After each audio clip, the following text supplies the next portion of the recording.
तो आदाब, नमस्कार, गुड इवनिंग, सत श्री अकाल। एक बार फिर आप तमाम लोगों का स्वागत है क्राइम तक की कहानी के इस एपिसोड में। उम्मीद है पूरी फैमिली अच्छी होगी, अपना ख्याल रख रही होगी। अक्सर जब भी कोई क्राइम होता है फिर उसकी इन्वेस्टिगेशन होती है और उस इन्वेस्टिगेशन को लेकर हम तमाम लोग बहुत बातें करते हैं, खासतौर पर हम जैसे क्राइम रिपोर्टर। लेकिन कई इन्वेस्टिगेशन ऐसे होते हैं जिसकी जब जांच जिस तरीके से पुलिस करती है और जिस बड़े पैमाने पर और जिन छोटी छोटी चीज़ों को लेकर और फिर कैसे वो उस केस के अंजाम तक पहुंचाती है, ये अपने आप में बेहद दिलचस्प सुनने में लगता है। लेकिन इसके पीछे की जो मेहनत होती है उन पुलिस वालों की, वो काबिल तारीफ है। आज की कहानी एक ऐसी कहानी है जो आपको हर मोड़ पर चौंकाएगी, और जब इस कहानी का क्लाइमेक्स आएगा तो फिर आप शायद उससे पहले कुछ और सोच रहे होंगे, निकलेगा कुछ और। बात 31 जुलाई 2019 की है, 31 जुलाई 2019। बेंगलुरु एयरपोर्ट, जिसका नाम है केम्पेगौड़ा इंटरनेशनल एयरपोर्ट, KIA, किया भी कहते हैं, इसका एक बैक साइड है इस एयरपोर्ट का। उस बैक साइड में 31 जुलाई की 2019 की सुबह सुबह एक शख्स गुजर रहा था, और ये सन्नाटा इलाका है। बहुत सारे लोग इस पीछे का जो एयरपोर्ट का हिस्सा है उसका इस्तेमाल ट्रैफिक से बचने के लिए करते हैं, ट्रैफिक कम ही होता है वहाँ पर। तो एक शख्स गुजर रहा था, उसने देखा सड़क किनारे एक लेडी की लाश पड़ी है, एक महिला की लाश जिसका चेहरा जो है सर कुचला हुआ है, और सर कुचलने की वजह से थोड़ा चेहरा भी इतना पहचान में नहीं है, खून चारों तरफ। वो शख्स देखकर घबरा जाता है, फौरन लोकल पुलिस को खबर करता है। अब एयरपोर्ट की जो पुलिस है, वहाँ की टीम फौरन आनन फानन में वहाँ पर पहुँचती है, मौका वारदात का मुआयना करती है, तो देखती है कि उस लेडी के सर पर किसी वजनी चीज़ से मारा गया है। साथ ही उसके बॉडी में कई जगह स्टेप के भी निशान थे, यानी चाकू भी मारा गया। तो किसी का सर कुचला गया और उसको चाकू भी मारा गया, थोड़ी सी अजीब बात थी। अब पुलिस खैर लाश को ध्यान से देखती है। मरने वाली ने एक टी शर्ट पहन रखी थी, एक जीन्स पहन रखी थी, सैंडल था, और हाथ में टाइटन का एक वॉच।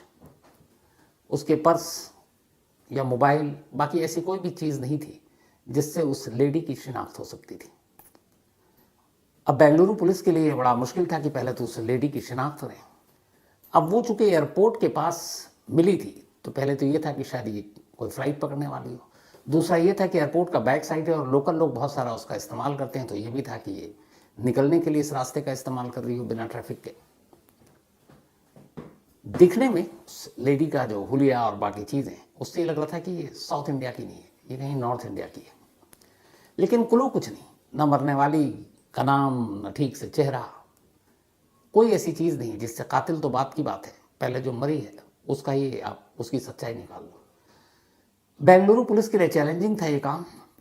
20 लोगों की एक टीम बनाई गई, 2-2 लोगों की टीम डिवाइड की गई, 10 लोग, एक तरह से 10 टीम हो गई, अब 2-2 में मिलाकर 20। 4 काम दिए गए हर टीम को, और 4 काम ये था। पहला कि इस लेडी ने जो जीन्स पहन रखी थी, वो उस जीन्स को देख के लग रहा था कि ये एक महंगा ब्रांड है कोई, और आम जीन्स नहीं है, तो उस जीन्स के ऊपर लेबल भी था। तो एक टीम को ये काम दिया गया कि ये जीन्स कौन सी कंपनी बनाती है, कहाँ कहाँ बिकता है, कि और ये अगर पता चल जाए कि इस लेडी ने कहाँ से ख़रीदा है तो थोड़ा सी उसमें मदद मिल जाएगी। दूसरा, उसने एक टाइटन का ख़ास वॉच पहन रखा था, ख़ास मॉडल। तो दूसरी टीम को ये काम सौंपा गया कि तुम पता करो कि ये टाइटन की घड़ी कहाँ से खरीदी गई, कब खरीदी गई, किसने खरीदी। तीसरी टीम को काम दिया गया कि तुम इस लोकेशन के आसपास के CCTV कैमरे को खंगालो कि यहाँ तक ये लाश कैसे पहुंची, किस गाड़ी में लाई गई या क्या हुआ। चौथी टीम को ये काम दिया गया कि तुम पहले बेंगलुरु, फिर कर्नाटक, फिर आसपास के तमाम स्टेट, और इसके बाद अगर ना कामयाबी मिले तो पूरे इंडिया में पता करो कि एक लेडी जो ठीक ठाक घर की है, क्या कहीं पे मिसिंग रिपोर्ट उसकी दर्ज की गई है। ये 4 बेसिक पहले काम दिया गया और कहा गया अब इस पर तफ्तीश करो। अब पुलिस की टीम लग गई चारों काम पर। काम बड़ा मुश्किल और टेढ़ा था, लेकिन काम करना था। सबसे पहले पुलिस ने जीन्स के बारे में पता किया, तो पता चला कि वो जिस ब्रांड की जीन्स था उसके चूंकि लेबल भी था कि दिल्ली, महाराष्ट्र और कर्नाटका में, और जीन्स का हुलिया देख के पता चला था कि नया है। 2019 के शुरुआत से लेकर और जुलाई तक करीब 14,000 ऐसे 14,000 जीन्स बेचे गए दिल्ली, महाराष्ट्र और कर्नाटका में।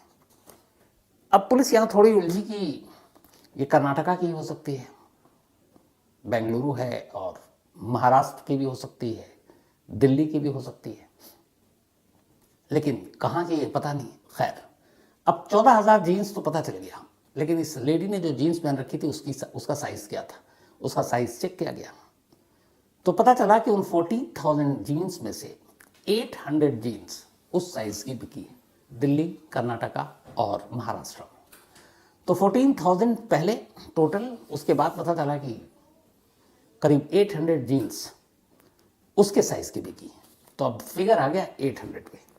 अब उस 800 जीन्स को कहाँ कहाँ किस किस ने ख़रीदा है, पुलिस ने उस जीन्स के जो शोरूम और जहाँ बिका उनसे डिटेल मंगा। ये मैं आपको बता रहा हूँ, लेकिन ये बहुत ही लेंथी प्रोसेस था, मतलब सारा पूरा प्रोसेस। तो उन 800 लोगों के नंबर मांगे गए। फिर पुलिस ने एक व्हाट्सएप ग्रुप बनाया और बाकायदा उन 800 लोगों को मैसेज किया कि क्या आप में से किसी ने ये जीन्स खरीदी है।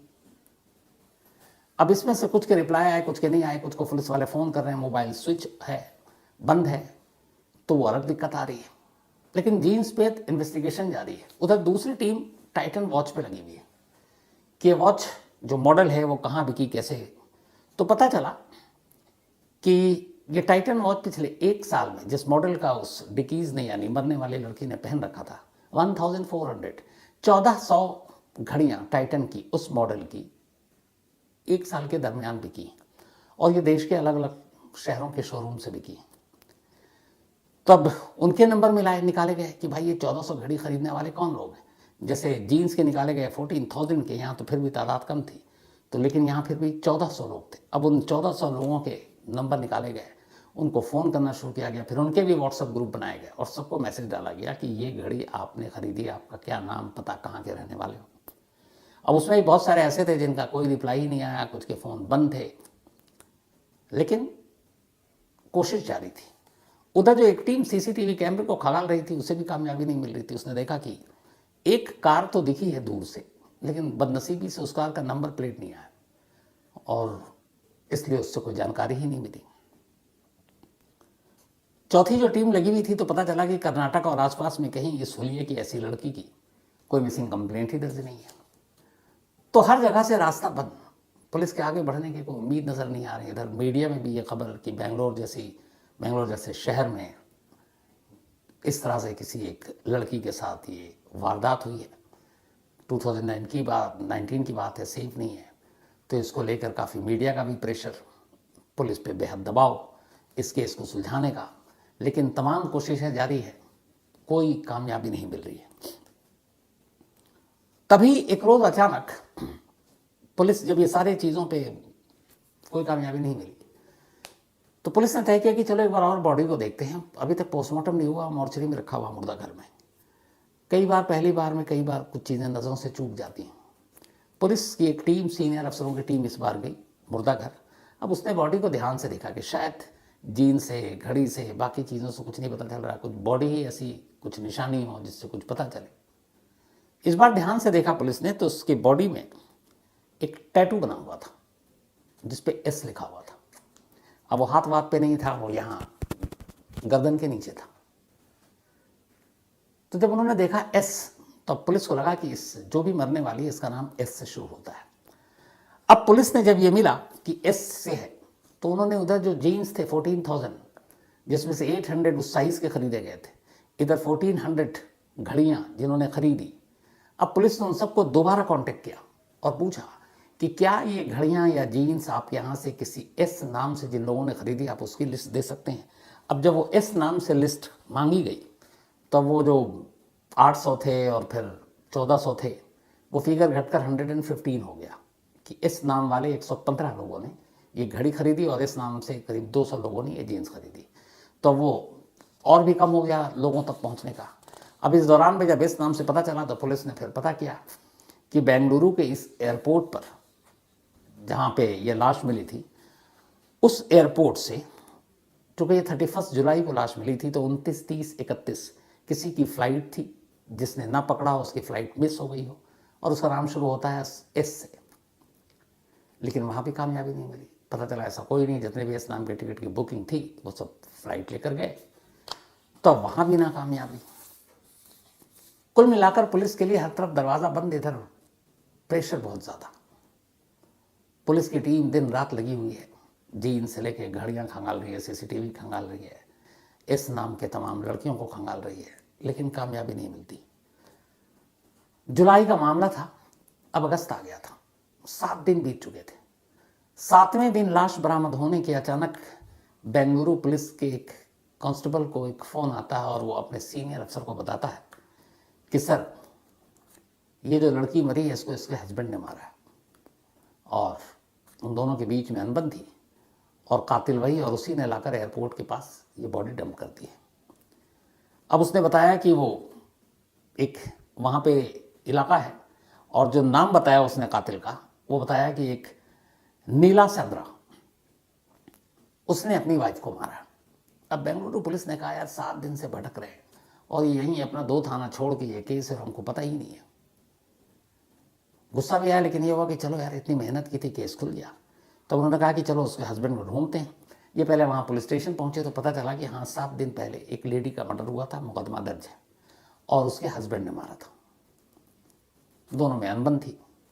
पुलिस ने राहत की सांस ली कि केस सॉल्व हो गया। तो उसके बाद अच्छा ये भी था कि ये जो जिसने मारा है वो शख्स बंगाल का रहने वाला, कोलकाता का बंगाली है। तो पुलिस ने उस लेडी के हस्बैंड को गिरफ्तार कर लिया। कांस्टेबल की वाहवाही हो गई कि यार इतनी जहाँ पे हमने घूम घूम कर तफ्तीश कर रहे थे, यहाँ तो ये केस निकला। कातिल पति था, पत्नी की लाश थी, एयरपोर्ट के पास फेंक गया था। अब पुलिस ने उस कांस्टेबल की निशानदेही पर उसको किसी मुखबिर ने खबर दी थी और बताया कि वो इस जगह छुपा हुआ। पुलिस गई और उसके पति को पकड़ लिया। पकड़ने के बाद अब पुलिस उससे पूछताछ करती है तो वो टूट जाता है, कहता हाँ साहब मैंने अपनी बीवी को मारा, मुझसे बहुत वो लड़ाई करती थी और उसका किसी और से अफेयर था, जो भी उसने बातें की। फिर कहता है कि अच्छा तुमने मारा तो बॉडी कहाँ फेंकी, चलो लोकेशन पे बॉडी दिखाओ। अब पुलिस वालों के साथ वो चल रहा है, रास्ता बता रहा है। अब पुलिस वाले जब गए तो रास्ता अभी आधे रास्ते तक जा रहे हैं तो वो उसी बेंगलोर एयरपोर्ट की तरफ जा रहा है, लेकिन आधे रास्ते जाने के बाद अचानक वो डायरेक्शन मोड़ देता। अब कहता है इधर चलिए, फिर आगे फिर आगे फिर आगे, और एक जगह सुनसान जगह पे रोक कर वो कहता मैंने यहीं पे मारा था। अब पुलिस वहाँ भौचक्की, कह रहा है ये शख्स कत्ल करने की बात कबूल कर चुका है, बीवी को मारने की बात मान रहा है और कह रहा है कि यहाँ पे मैंने मारा है। पुलिस को बॉडी मिली एयरपोर्ट के पीछे से, तो ये क्या मजाक है। तो पुलिस हड़काती है कि तू यहाँ मारा है तो फिर ले जाकर के एयरपोर्ट के पास बॉडी फेंकी थी। कह रहा नहीं सर मैंने यहीं मारा था, यहीं बॉडी फेंकी थी, वो बॉडी मिली नहीं थी। अब उसने कहा यहाँ फेंकी थी तो कहाँ है बॉडी, तो उसने कहा यही है, मुझे एग्जैक्ट याद नहीं है, अंधेरा था लेकिन यही मैं ढूंढता हूँ। थोड़ी देर के बाद झाड़ियों में वो ले गया पुलिस को और एक लेडी की लाश पड़ी हुई थी। अब जैसे ही वो लाश मिली उसने कहा ये है मेरी बीवी जिसे मैंने मारा है, और वो 1 हफ्ते पहले उसने कत्ल किया। अब पुलिस ने अपना सर पकड़ लिया। जिस केस को उसने मान लिया था कि सुलझ गया है, यहाँ तो उल्टा हो रहा है। लाश मिली एयरपोर्ट के पीछे, कातिल को इन्होंने पकड़ा और कातिल दिखा रहा है हमने यहाँ, और वहाँ से भी एक और लाश मिल रही है। फिर वो पूरी कहानी बताता है, तब पुलिस को गलती का एहसास होता है, लेकिन उनकी इस गलती की वजह से एक दूसरे मर्डर का केस सुलझ गया। उसने लाश भी बरामद कर लिया। उसके बाद फिर पुलिस क्या करती, तो बेंगलुरु एयरपोर्ट की पुलिस ने फिर उस कातिल को उठाकर उस पुलिस के हवाले कर दिया, टीम के जिसके एरिया में ये मर्डर हुआ था। अब एक केस तो उन्होंने सुलझा दिया, लेकिन खुद गुस्सा आ रहा खुद पे कि यार हमें तो लगा था कि ये केस सुलझ गया, यहाँ तो उल्टा हो गया, कोई और मामला सुलझाया हमने, अपना तो केस वहीं अटका हुआ है, अब ऊपर में क्या जवाब दें। अब पुलिस फिर से परेशान और शुरुआत से फिर लगी हुई है। अब इसी दौरान में एक और कहानी हो जाती है। इस कहानी में बहुत सारे ट्विस्ट हैं। तो दूसरा मर्डर खुल गया। अब पुलिस की टीम फिर से लग गई उसी जीन्स पे, उसी घड़ी पे, उसी सीसीटीवी फुटेज पे, मिसिंग की सब, मतलब शुरुआत से अब कर रही है। 7 दिन हो चुके थे, अब 8वें दिन से फिर लग गए। जो टीम इस पूरे मामले की जांच कर रही थी उसके एक सीनियर अफसर ने कुछ वक्त पहले बेंगलुरु में एक चोर को पकड़ा था, और वो चोर एक घर से उसने बहुत सारी ज्वेलरी चुराई थी जिसकी कीमत करीब 50 लाख रुपए थे। बाद में उसने कहा था कि चोरी करने के बाद वो वहाँ से कोलकाता भाग गया और कोलकाता में जाके उसने ये ज्वेलरी एक जगह बेच दी। तो महीने भर पहले, मतलब ये कत्ल हुआ जुलाई में, इससे पहले जून की बात है, वो साहब जो पुलिस के सीनियर अफसर हैं वो कोलकाता गए। वहाँ से जाकर उन्होंने वो सारी ज्वेलरी बरामद कर ली और फिर वापस लौटे बेंगलुरु। जब वो ज्वेलरी बरामद करने के लिए गए थे तो उनके साथ कोलकाता के 2 पुलिस वालों को लगा दिया गया था। उनमें से एक पुलिस वाला लगातार उनसे बात करता था। इसी दौरान जो कोलकाता में जिसने चोरी करके गहने बेचे थे उसका नाम था कार्तिक। कार्तिक था बेंगलुरु पुलिस के कब्जे में। उस सिपाही ने कहा कि साहब इसने कोलकाता में कुछ और भी लूट वूट के सामान बेचे हैं और कोलकाता में भी कुछ चोरी की है, तो आप हमें प्लीज़ कुछ दिन के लिए उससे दे दो, हम उससे पूछताछ करेंगे। अब ये बेंगलुरु वाले पुलिस अफसर कहते हैं नहीं यार अभी हमें उसकी ज़रूरत है, हम बेंगलुरु के और चोरी के केस उससे उगलवाना चाहते हैं। तो वो बार बार रिक्वेस्ट कर रहा है, इधर सीनियर हैं, वो कोलकाता पुलिस का एक कांस्टेबल है, कि साहब उससे हमें बहुत सारे केस सुलझाने में मदद मिलेगी। तो ये चल रहा था, वो लगातार फ़ोन पे बात हो रही थी। इत्तेफाक से केस के 10वें दिन, अब 10 अगस्त आ चुका है, अभी तक कुछ सुलझा नहीं, न जीन से मिली मदद, न घड़ी से मिली मदद, न सीसीटीवी से। चक्कर में एक दूसरा कातिल पकड़ा गया, दूसरा मर्डर केस खुल गया, और वो बेंगलुरु पुलिस के जो इंचार्ज है इस केस के, वो परेशान बैठे हुए, क्या करें। इसी दौरान में उनके पास उसी कांस्टेबल का फिर से फ़ोन आ गया कोलकाता से। अब ये उस वक्त टेंशन में, वैसे ही तनाव में कि साला अपना केस तो सुलझ नहीं रहा है यार, ये परेशान कर रहा, बार बार मुझसे एक्यूज़ मांग रहा है। तो उन्होंने 1-2 बार उठाया नहीं, फिर देखा वो बार बार कर रहा, तो उन्होंने उठाया, फिर उसको एक तरह से निपटते हुए कहा, देखो मैं इस वक्त बहुत बुरी तरह फंसा हूँ, परेशान हूँ, एक मर्डर केस है हमारे पास और वो सुलझ नहीं रहा, इतने दिन हो गए हैं, और वो लेडी है ये भी पता नहीं चल रहा कहाँ की है, लेकिन बेंगलुरु की नहीं लगती, नॉर्थ इंडिया की कहीं की लगती है। तो तुम अभी उस कार्तिक वाले केस पे बात मत करो, मैं सुलझा लूँ फिर तुमसे मैं बात करूँगा। जब वो फ़ोन रखने लगे तो कांस्टेबल कहता है 1 मिनट रुकेगा, आपने कहा कि किसी लेडी का कत्ल हुआ, मिसिंग है, उसकी आइडेंटिटी अभी तक पता नहीं चली। बोले हाँ नहीं पता चल रहा, और वो साउथ इंडियन नहीं है। तो बोले हमारे कोलकाता से भी एक लड़की गायब है और उसका नाम है पूजा, पूजा डे। वो एक मॉडल है और इवेंट आर्टिस्ट है, इवेंट मैनेज भी करती है, इवेंट मैनेजमेंट का भी काम करती है और ठीक ठाक मॉडल है, और वो जुलाई लास्ट वीक से ही गायब है। करीब 31 को लास्ट मिली तो उसने कहा कि 27-28 से गायब है, और इत्तेफाक से वो कोलकाता से बेंगलुरु गई थी। अब ये सुनते ही इस पुलिस अफसर के कान खड़े हो गए। बोला आपने वहाँ रिपोर्ट लिखी है? बोला हाँ मिसिंग रिपोर्ट है हमारे यहाँ, और लेकिन वो कहीं मिली नहीं है। तो बोले कि यार मैं तुमको कुछ फ़ोटो भेजता हूँ, देख के बताओ क्या ये वही है जिसकी मिसिंग रिपोर्ट है तुम्हारे यहाँ? उसने कहा भेजिए। इन्होंने वो तस्वीर निकालकर अपने जूनियर से कहा कि इस पुलिस वाले के व्हाट्सएप नंबर पे भेजो ये फ़ोटो। इस दौरान में जब नसीब साथ देता तो बहुत सारी चीज़ें होती हैं। वो उधर फ़ोटो भेज रहा है उनका जूनियर, और ये बैठ के सोच रहे हैं कि क्या पता कोलकाता से मिल जाए, लेकिन इधर एक दूसरा केस, दूसरा कातिल दूसरे मर्डर में इनको गुमराह कर चुका था, तो पर ये भी था डर कि ये भी ऐसे ही निकलेगा। तभी उनके मोबाइल पे फ़ोन आता है, बल्कि जो उनका एक जूनियर था जिसने सारी जगह व्हाट्सएप किए थे, घड़ी के लिए, जीन्स के लिए ग्रुप बनाया था, तो उसके पास एक फ़ोन आता है और वो कहता है कि ये घड़ी जो आपने ग्रुप में भेजा है ये मैंने ख़रीदी है, मैं दिल्ली में रहता हूँ, और ये घड़ी मैंने अपने गर्लफ्रेंड के लिए ख़रीदी थी। अब वो पुलिस वाला सुना तो उसने कहा अपने सीनियर अफसर को जानकारी देनी चाहिए। वो भागा हुआ है, उसने कहा कि साहब वो घड़ी के बारे में एक आदमी दावा कर रहा है कि उसने दिल्ली में ख़रीदी, उसका नाम अली है, और वो कह रहा है कि उसने अपनी गर्लफ्रेंड को दिया। अब वो सोच रहे हैं यार ये गर्लफ्रेंड को देने की बात कर रहा है, वो उधर कह रहा है कि जो कोलकाता से गायब हुई है वो ऑलरेडी किसी की बीवी है, शादीशुदा है, लगता है फिर केस में कुछ नहीं मिलेगा। खैर वो कहते हैं अली को दो फ़ोन दो, बात करते हैं। पूछे अच्छा कि तुमने कब दिया? तो उसने कहा मैंने दिल्ली में अपनी, मतलब ये जून जुलाई की बात है, तब मैंने घड़ी गिफ्ट की थी अपनी गर्लफ्रेंड को। बोला तुम्हारी गर्लफ्रेंड का नाम क्या है? तो उसने कहा पूजा डे। अब जैसे ही ये सुना अफसर साहब कुर्सी से खड़े हो गए, क्योंकि वो कोलकाता का कांस्टेबल भी नाम बता रहा है पूजा डे, ये भी अपनी गर्लफ्रेंड का नाम बता रहा है पूजा डे, लेकिन एक चीज़ कंफ्यूज कर रहा है वो ये कि वो बता रहा है कि वो शादीशुदा थी, ये बता रहा है मेरी गर्लफ्रेंड है, तो अब ये भी तो हो सकता है कि पूजा डे दो अलग अलग हो। फिर उनका एक बार जोश जो उमड़ा था वो थोड़ा कम पड़ने लगा। उन्होंने कहा अच्छा चलो तुमको भी एक फ़ोटो भेजता हूँ, देख के बताना कि क्या ये तुम्हारी गर्लफ्रेंड वही है जिसको घड़ी दी थी। अब बैठकर वो इंतज़ार कर रहे हैं। सबसे पहले कांस्टेबल का मैसेज आता है, कहता सर ये वही है जो कोलकाता से मिसिंग थी। थोड़ी देर बाद अली का फ़ोन आता है कि सर ये वही है जो मेरी गर्लफ्रेंड है। अब भी एक कन्फ्यूज़न बाकी है। अब वो अफसर फिर से फ़ोन करते हैं कोलकाता के पुलिस अफसर, बोलते हैं यार ये बताओ ये पूजा डे है, तुमने एक्सेप्ट कर लिया मिसिंग है, क्या ये कुमारी है, शादीशुदा है? तो उसने कहा कि ये शादीशुदा है, इसके हस्बैंड का नाम सौदीप है, 7 साल पहले शादी हुई थी दोनों की, मतलब 2012 में, लेकिन पति पत्नी के रिश्ते कभी अच्छे नहीं रहे, और वो 29 जुलाई को ही बेंगलुरु गई थी। एक असाइनमेंट के सिलसिले में, मॉडलिंग के। तो पति पत्नी में बनती नहीं है और बड़ा झगड़ा भी होता है। तो बहुत मुमकिन है कि पति ने उसको ठिकाने लगा दिया हो। तो उन्होंने कहा उसके पति पे नज़र रखो, हम टीम भेज रहे हैं।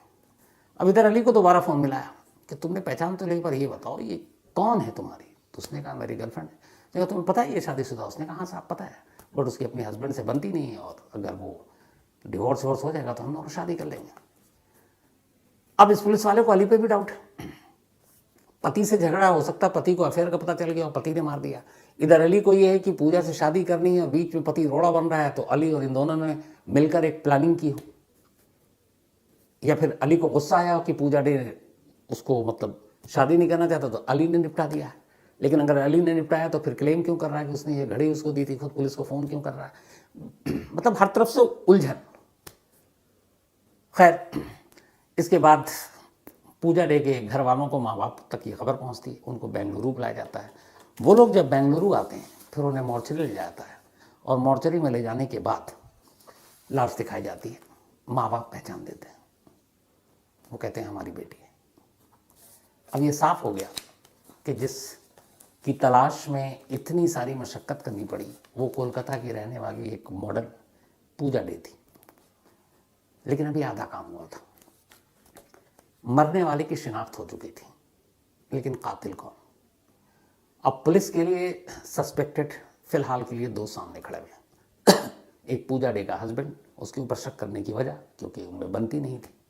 दूसरा अली, जिसके पास एक रीज़न हो सकता है कि पूजा अपने पति को छोड़कर उसके साथ शादी नहीं करना चाहती, उसने निपटा दिया। लेकिन प्रूफ कोई नहीं।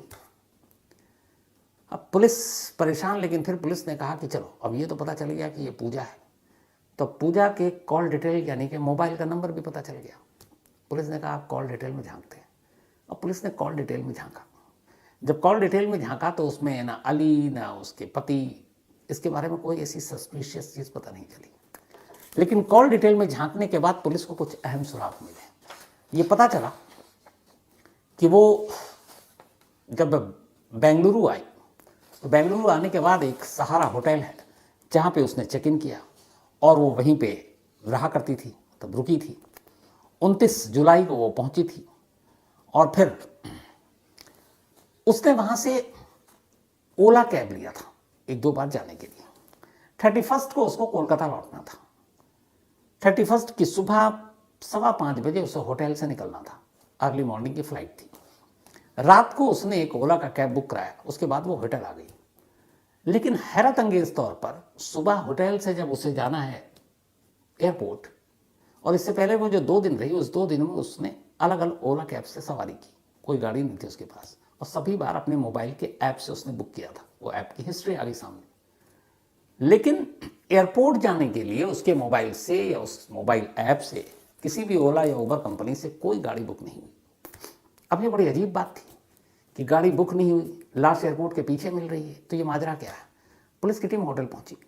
होटल पहुंचने के बाद उसने सीसीटीवी फुटेज, चुके अब होटल का नाम भी सामने आ गया था, और फिर पूछा उससे कि ये बताओ कि मैडम यहाँ पे गाड़ी में कब आती हैं और सुबह एयरपोर्ट जाने के लिए कौन सा कैब यूज़ करती हैं?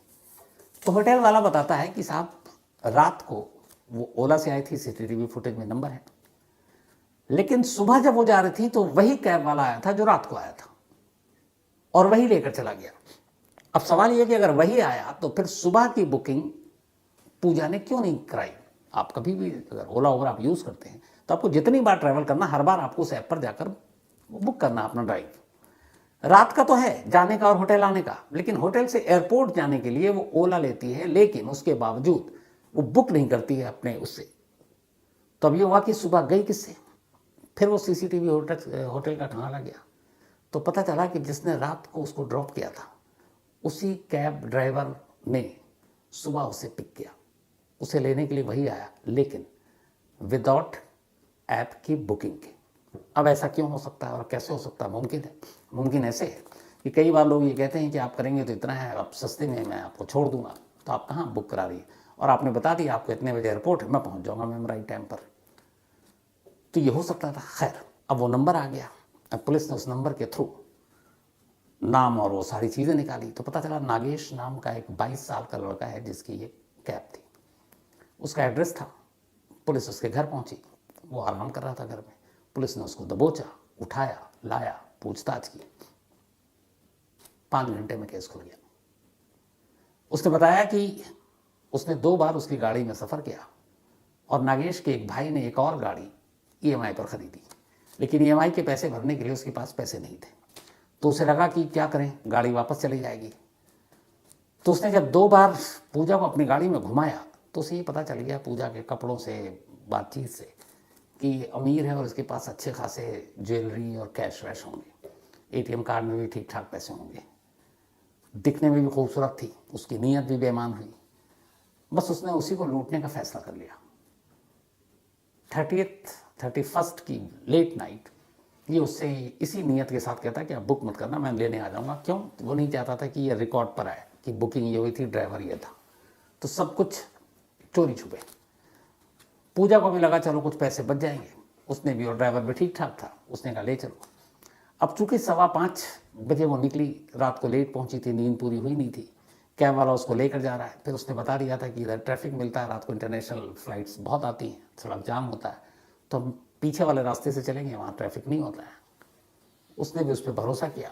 रास्ते में उसको हल्की सी नींद आने लगी। जब नींद आने लगी तभी लगा नागेश को कि यही मौका है। उसने गाड़ी एक जगह रोकी और गाड़ी के अंदर से एक रॉड टाइप की चीज़ निकाली और उससे कहा कि तुम सारे पैसे और ये सारी चीज़ें मुझे दे दो।